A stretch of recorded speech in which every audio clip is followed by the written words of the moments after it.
Yeah, this month it's really about, like next weekend on Sunday I will go and see a flat again. It is on top. I'm making the same mistake here, maybe. It's on top of some other people's flat. It's an old farmer's house, and the pictures I saw were wonderful. I will have a shower and a bathtub. A huge bathtub in a corner. There are like 2 or 3 people could fit in there. And I got 100 square meters, which is a lot. It's more than I have right now. It's of course a lot of cleaning. So I then would again be buying a vacuum cleaner and be cleaning the whole place from time to time.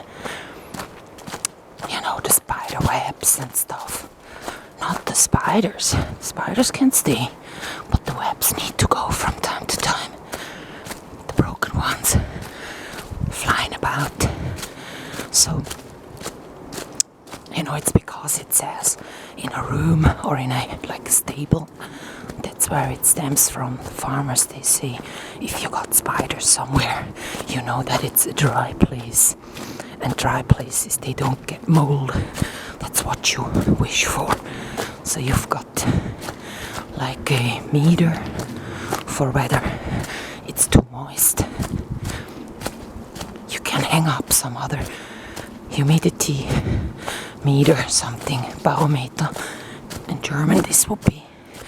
But when you have the spiders covering the whole ceiling in your stable, then you know, even though the cows, they pee and poo a lot, it's still okay with the ventilation going up to the hay space where you've got the hay and the straw beside the stable.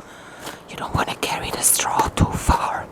That one always is residing somewhere on the same level with the cows. I know that one because once at the farmer's place I went to school for 3 years.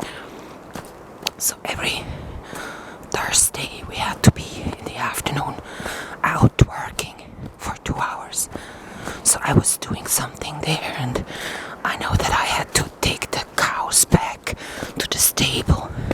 It probably was that week when I had to help in the stable. This one I don't recall.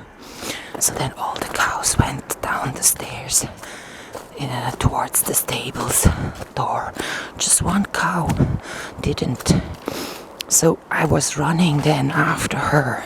So she started running too. Like I was waving my hands in, despair, probably. So the cow was feeling threatened. So she kind of walked into that space which is located above stables where you have the hay. So the hay was all gone. There was a hole. The cow ran up there and she fell. She jumped or whatever down that hole 3 meters. And she was a pregnant cow. Mink, yeah. So when the farmer came, he was not. He didn't shout at me, nothing. They were taking out all the straw from beside the stable so that the cow could, because there was no hay, it was on the same level like the stable beneath, so the cow could walk to the outside, right? Was the only possible way to free the cow. So then later on she gave birth to a little one.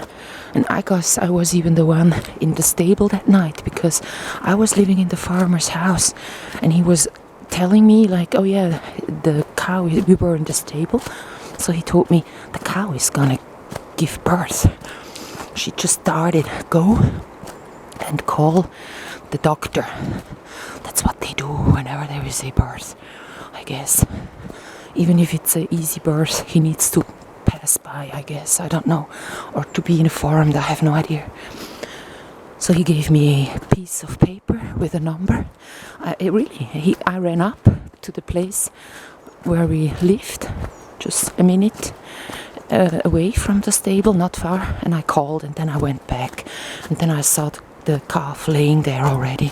It was a quick birth. So yeah, there wasn't any, but I really did a few things that weren't. I was once climbing in that, you've got the hay, 3 meters, the hay, and then again up 2.5 meters or 3 until the ceiling, but maybe 2.5 until the last log of wood crossing the whole area. So there was a rope attached there.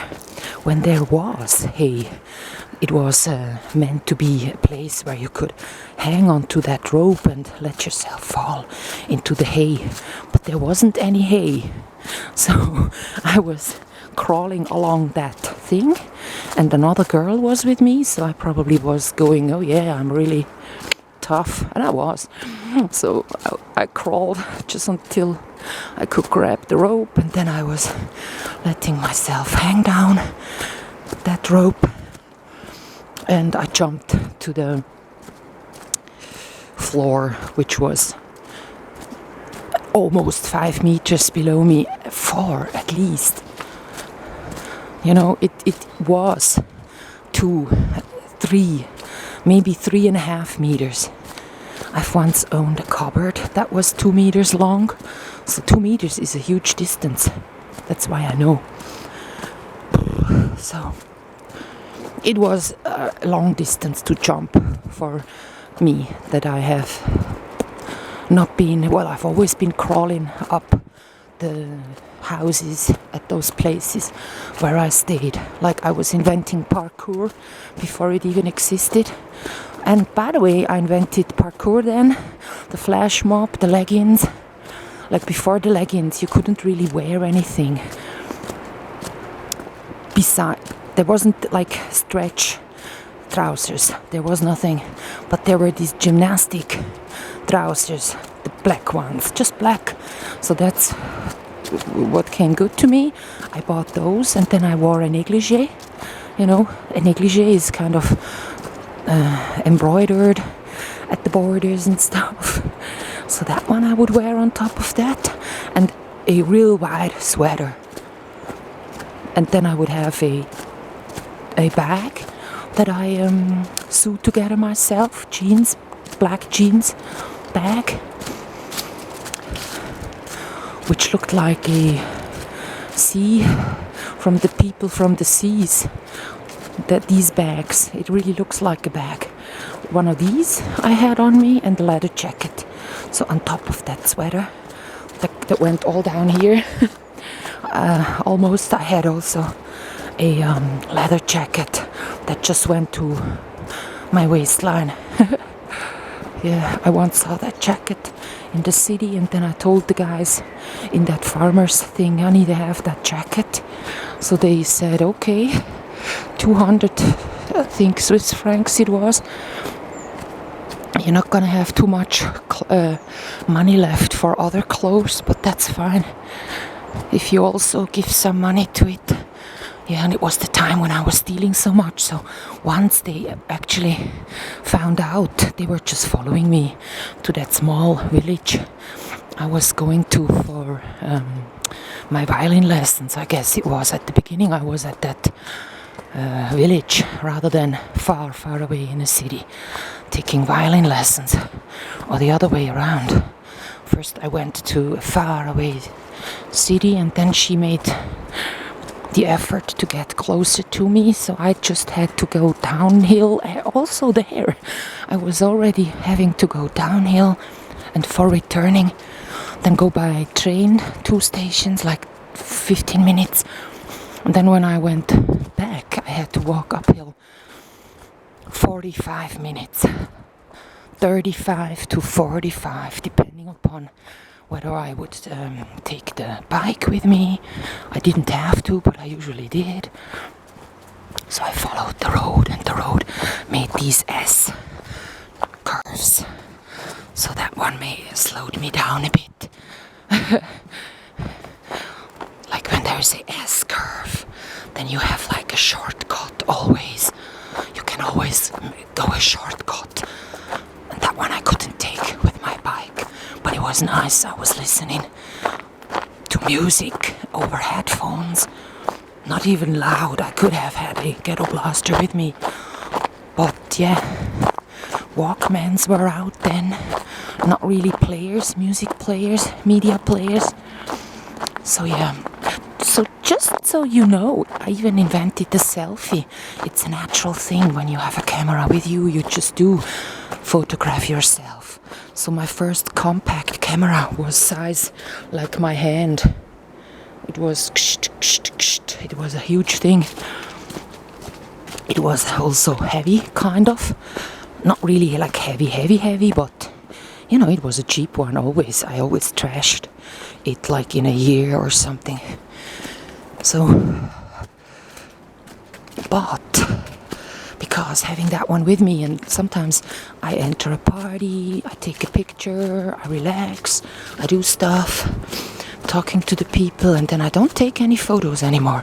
Like I had 400 slides, and maybe 300 were slides of people. And these, I had a slide film in there rather than a normal kind of film. So I was able to look at these pictures later on as a slide in real, in the real size. And they were really good. But because of the situation that everybody owns the right to its picture, I could not keep them as art. They were good. They were good. I could have contacted each and every one, but I didn't. I just kept the ones without people in them. So yeah. And a few of them also were pictures of me when I saw myself in a mirror at the supermarket, at wherever, outside. I took a photo of myself. So the mirror selfie I did. And then also while walking, I was just stretching out my hand and taking a photo while walking. So I had several of those pictures, and then I printed them out and I put them in a row. So that one was my self-portrait row series. Yeah, what you hear is people building something nearby on the other side. It's so damn annoying. So yeah, and the flash mob I invented because I needed to have a cheap idea for a movie, to have a lot of people with dogs at the main station in Zurich, Switzerland. So I would just ask lots of dog owners to pass by at a certain day and time. Easy. So bye-bye!